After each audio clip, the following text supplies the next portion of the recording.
for autumn. I love autumn so much. I think it is, without a doubt, my favorite season of the year. I love summer a lot because I get to go out and do things, but I really love autumn. Outside my window, the leaves are falling from the tree and they are this beautiful like red, orangey, yellow color, and it's just so beautiful.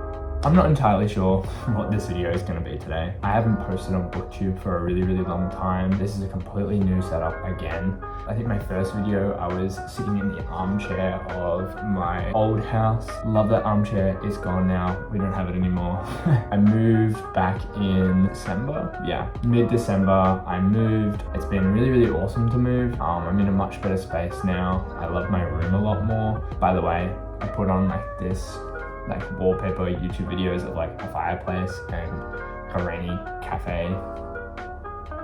See if that works. I don't think I've posted a video since October. I'm almost certain it's been October. Made a video middle of last year, took like 3 months off, made another video in December, no, October, ranking I think my books that I've read that year so far, and now it's April. And I'm making a new video. My energy is a lot different. I feel like my last 2 videos I was very energetic and very high energy. This one I feel a lot more calmer. I feel a lot more focused on what I want to talk about today. That brings me to what I do want to talk about today, the books that I've read during summer. I'm only going to start from January. I'm not going to do the books that I read in December, just because I feel like it was a reset. It was a nice little reset that I had. And I think, yeah, the title of this video is going to be called Summer Reads. Without further ado, I thought I would just get into what I read over summer. And then, I mean, summer kind of ended in February. But in Australia, I find that summer really only ends in April. Like, we always have like that extra little bit of summer. Just my thoughts and feelings. Yeah, so basically at the start of the year, I tried to do the impossible and I tried to read as much Wheel of Time as I could. So in December, I read the first 3 books. Not going to talk about those. I had read them before a couple of years ago, but I got really bored of them, so I stopped. I had a lot of free time on my hands, so what I did, I had no uni, I had no work for a little bit, so I thought, okay, I'm going to try again. Shadow Rising. This is a monster of a book. This is an absolute monster. I actually really enjoyed this one. I thought this was probably my favorite. I think that's a general consensus. I think it's a general consensus that this is the best one of the series, which is scary because there's like, how many more books are there? Terrifying. But I really liked Perrin in this book. He is kind of annoying though. I don't know, I think my problem with these Wheel of Time books is that I don't really find the characters very interesting and they are very annoying. I think my favorite POVs so far, or my favorite characters so far, have been Tom, Matt, though he was kind of annoying in the first 2. I really like Nynaeve, Moiraine. But yeah, I don't know, I just find all the characters to be a little But I really enjoyed the battle at the end, so the Battle of Edmundsfield.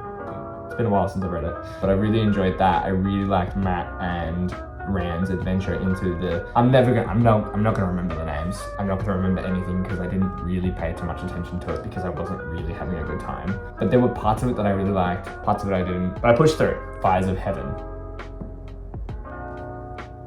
I actually cannot tell you a single thing that happened in this book. I don't really know. Can't tell you a single thing about this. And I know that might say something about who I am as a person, but I really cannot tell because I really did not care.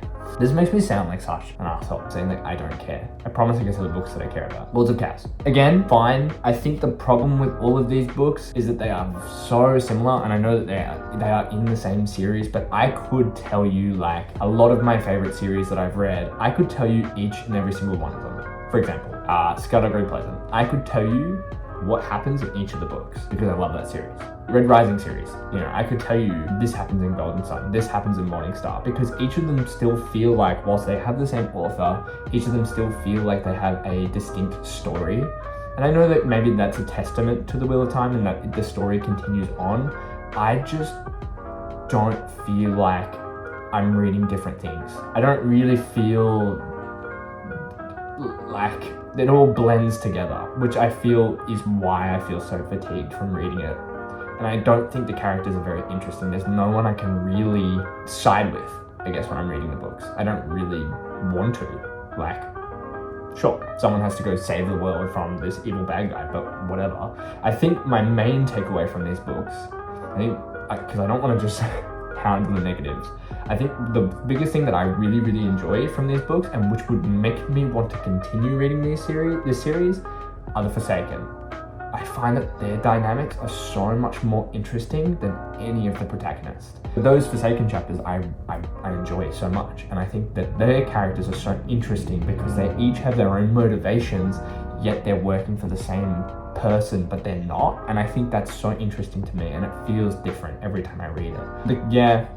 I just love the way that they get embroiled in with the protagonists and how they wear different faces. They have different identities. I just love that. And you don't know who's who. You don't know where they're going to come up. You don't know what they're going to do. You don't know what they're planning. Are they actually good people? What are their motives? Like, why do they go to the Dark One? You know, that stuff is so interesting to me. If I could read the series about them, that would be great. Then I kind of took a break from reading. So I got a little bit busy in my personal life, got a bit caught up, got a bit wrapped up, started work again, started uni again, had some other stuff happening in my life. So I had a little break, involuntary break from reading. Then for some reason, I really felt like reading like Australian crime drama. My housemate and I, we started watching the show Black Snow, and highly recommend. Yeah, Black Snow. It's got Travis Fimmel in it, amazing show. Really, really interesting. It spurred me into reading Australian crime drama. What I did to scratch that itch was I read Scrublands by Chris Hammer. It was okay. It was nice. I don't know if nice is the right word to describe it. I enjoyed it, but I don't think it really scratched that itch for me. I don't think I really got what I wanted out of it, and I think maybe that reading crime is not the same as watching crime for me. I don't think I get the same satisfaction out of reading crime than I do watching crime. So I think I might stick to just watching it for now. Black Snow, really good, you should watch it. Then I went back and I got back into a series that I had started last year but hadn't quite completely finished. The Poppy War. So then I finished The Dragon Republic and The Burning God. Holy crap. It was crazy how good these are.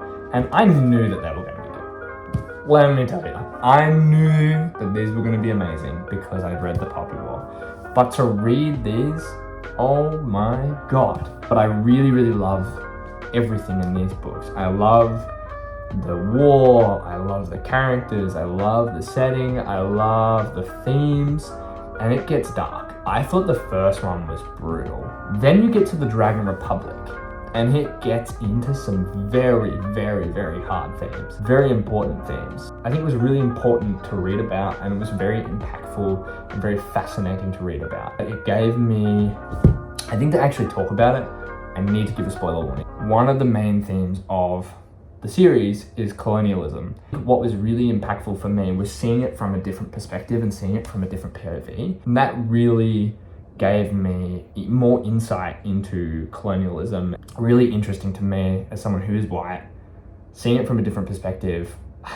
I'm trying to explain how I feel and trying to articulate how I feel, and I don't know if it's coming across the way that I want it to, but I feel like it was just so impactful to read it from the perspective of someone who is currently seeing their country try to be colonized, or see their country that is being colonized. And I think that was just so impactful and so interesting to read.